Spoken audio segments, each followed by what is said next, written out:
Okay, we're back. I think we're back. I think we had a little technical difficulty and we'll just pick up where we were.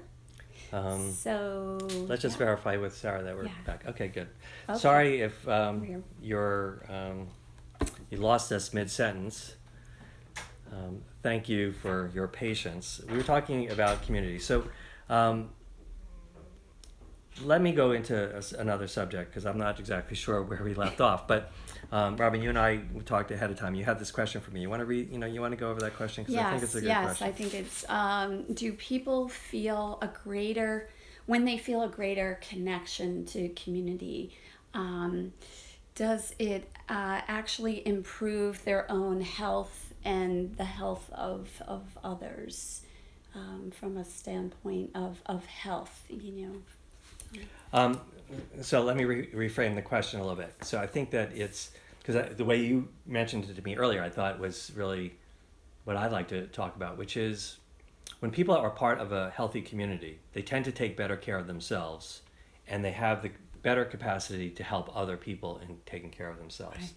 So, from my perspective as a physician, when people are isolated and they're, let's say, really suffering from loneliness, not just isolated, but they're suffering from loneliness, they're struggling in their health. That's what allowed me to sort of identify it as a standalone, one of 7 important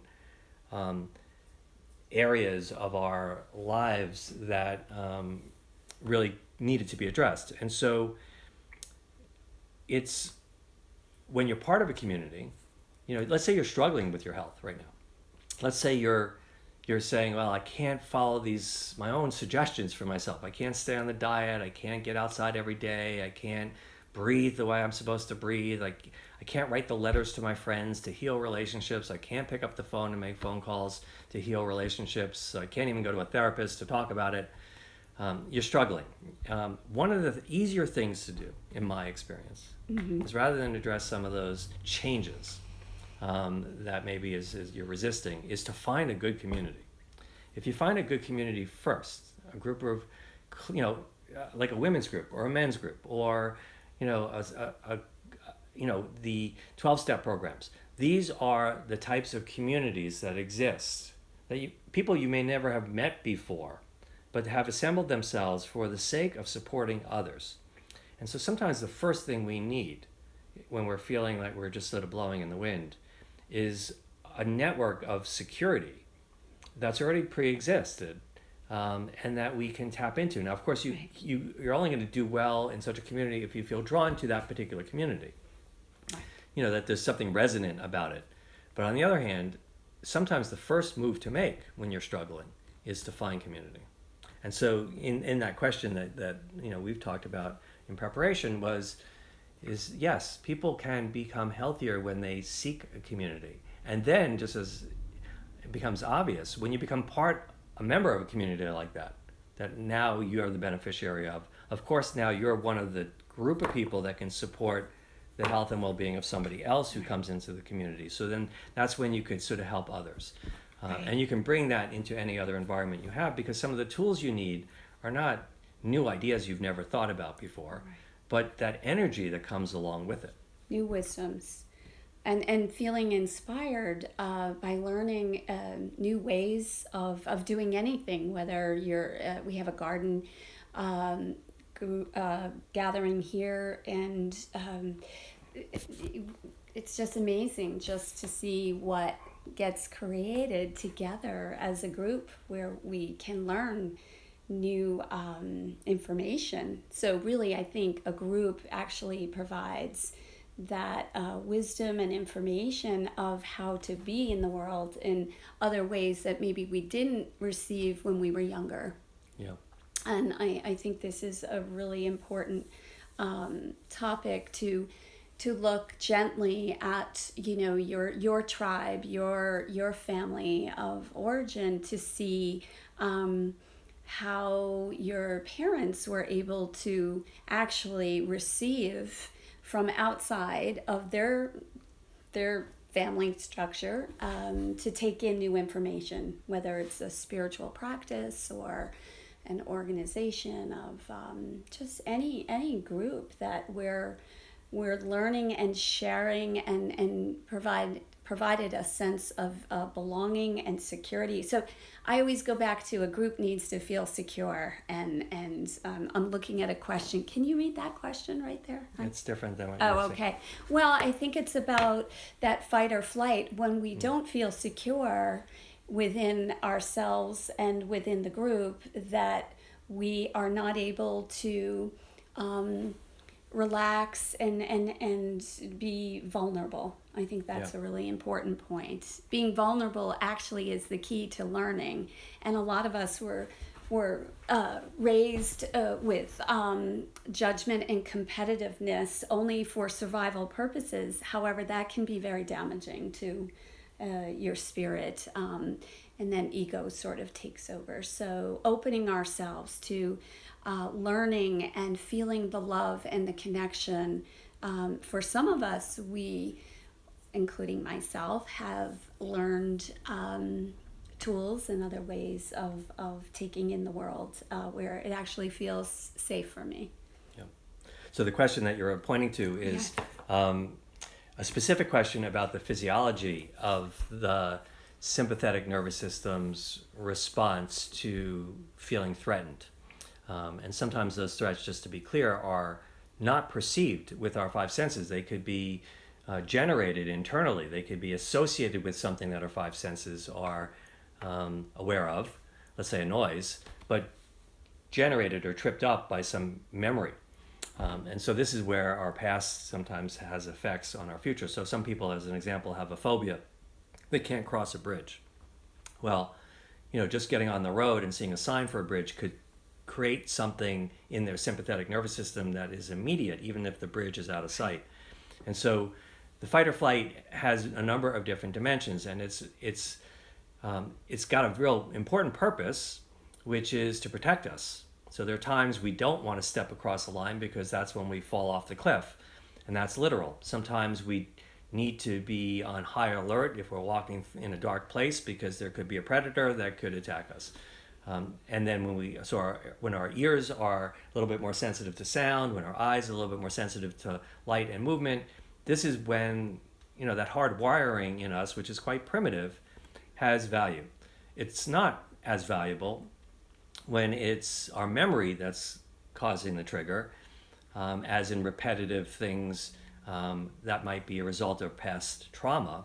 So that's not to say that they're not important, but that the ongoing activation of the sympathetic nervous system can deplete us, and that could lead to chronic conditions. That's why it's important. But there's another aspect which was written in this question, which is to speak to other amygdala responses.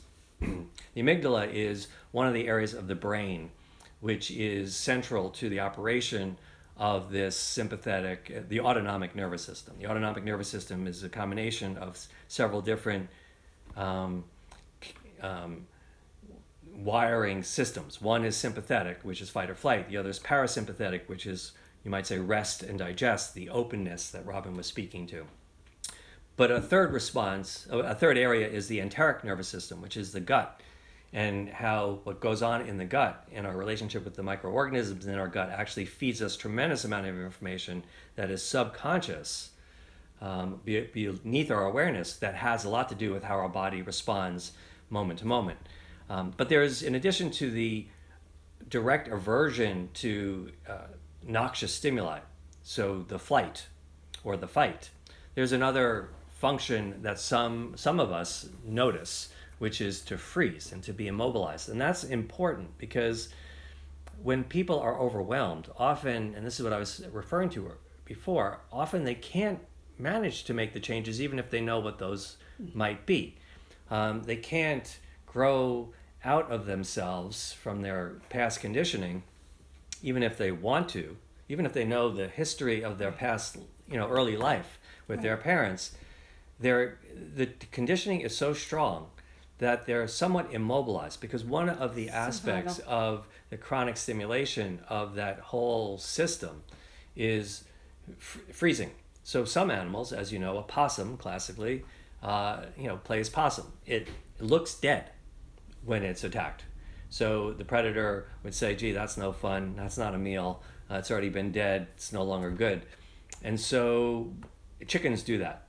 They just sort of freeze. They become immobilized. Now, of course, they're sitting ducks when that happens, and they're really ripe for being ripped apart. But for some animals, that is a survival mechanism, and it works. Humans have that capacity also, which is occasionally to just freeze. Right. You can't fight back. Right. You can't run. You just, if a bear popped out of the woods, a lot of people would just freeze, right, which sometimes is not the wrong response. So that's the point. But when it comes to being chronically immobilized, when you can't change, it's because you're not able to get out of that state of sympathetic nervous system just the same into that parasympathetic, right, openness, right, relaxed state where you can think clearly and you can choose with intention, right, where you want to move, and you can organize yourself. So that's the third and part feeling a feeling of security. Think about being in the ocean, and you're not going to let go of the raft if you don't know how you're going to get to safety, to land. So would you say community has such a profound effect on our health, our autonomic regulation, when we come in and we feel a sense of belonging and a sense of security, and maybe even added to what else we might get out of the group, maybe being inspired to learn these life skills within the group? Well, I think, of course. So I think that the whole point is communities, a healthy community, a good community, gives us, it relaxes our sympathetic nervous system so that we can make good decisions and change our path, right, if necessary. We feel supported and safe even as we make the intention to move. Right. We feel behind us is a network of people, a safety net of some sort. And it's physical. Sometimes the community provides some physical security, but I think from what we're trying to get across is that there's a very large psychosocial aspect of it and psychospiritual aspect of it, that part of what we're trying to accomplish in this world is not just to survive physically. That's a sort of a obvious one, but is to thrive, is to, while we're alive, be able to do something with our lives, which is to contribute to others, to fulfill our own life's purpose and destiny, and to maybe reach for those people who think of spirituality as another part of the destination, is to then be able to ascend into a higher state of being, which has something really important to do with the quality of your life, and at the end of your life you would look back and say that was a good life. And so these are all really important parts of and functions of community. I really believe that a person cannot be as healthy as they may like to be without a good community. And so I think it's vital that we find the types of communities that serve this type of purpose. It's not like it has to solve other problems. It's not like a community that has to help you figure out how to pay your bills, or how to get a new job, or how to handle your family. Specifically, it could be all those things, but it's a community of people where you can be yourself. Maybe talk about things that you don't know another place you can talk about, because if you can unload some of that off your mind and out of your heart, you could then feel more thoroughly all that there is in your life. Self-expression, authenticity, and that it's not a threat for you to have thoughts or ideas and to share with others. Again, it's so primitive, right, however, it's so important. I think the foundation of the community is in your mind is, do I feel relaxed in this space? Do I feel like I can be myself and feel secure and not judged? That's the negative side of some groups that have dysfunction around judgment and not feeling enough, or that you're of value. So I would look for places, spaces, organizations where you can express yourself freely, and one more most important thing, we need to be able to, you touched on it before about assimilation, to be able to be that for others. We need individually to be able to receive, help from others, which is a big, maybe another topic, receiving help from others. Well, I think maybe to wrap up, is to leave with that sentiment, which is so important, which is we do think of ourselves, as central to our existence, but the truth is we're really connected, and that we ourselves can't achieve the state of health we like if other people around us, especially the people we care about, are suffering. Right. And you could extrapolate that and say if there's any suffering, it's very hard for any individual to feel all that well. And so community, as was written for us in the comments just now, is the connections. I'm going to read it because it's so perfect. The connections are then in itself healing. And so that's so beautifully said. It's really true that we need community to be healthy. It's directly beneficial for us. But what's interesting about it as well is that it's synergistic. We give it back as soon as we receive it, because when we are more healthy ourselves, we have more capacity to contribute to the health of others. And if we just see community as central, then we wind up with a network that changes how alone we feel in this life challenge, and we feel connected. And the connection, I think, is what we all long for. We get separated from our mother at birth, and I think the rest of our life we're trying to get back to that type of real, heartfelt, total body experience of connection. And we look for it in our relationships, we look for it in all sorts of things, but that's sort of what it is. So the more connections we can make with people that help us feel that safe and secure, the better we are. And in this day and age when we live, especially during this pandemic, we're living apart from each other, physically apart, a little bit more than usual, although people are making their way back. But they're recognizing the little bit of a disconnect is another way of connecting, and some of it is on the social media platforms. So we're really grateful that you've joined us today. Your contribution to our lives, as we talked about here at Sunraven, is what we live for. It's very meaningful to us. It nourishes us directly, so we're really grateful that you're here. Please tell other people about it if they'd like to join, because this itself, this Instagram Wellness Wednesday talk, is a community.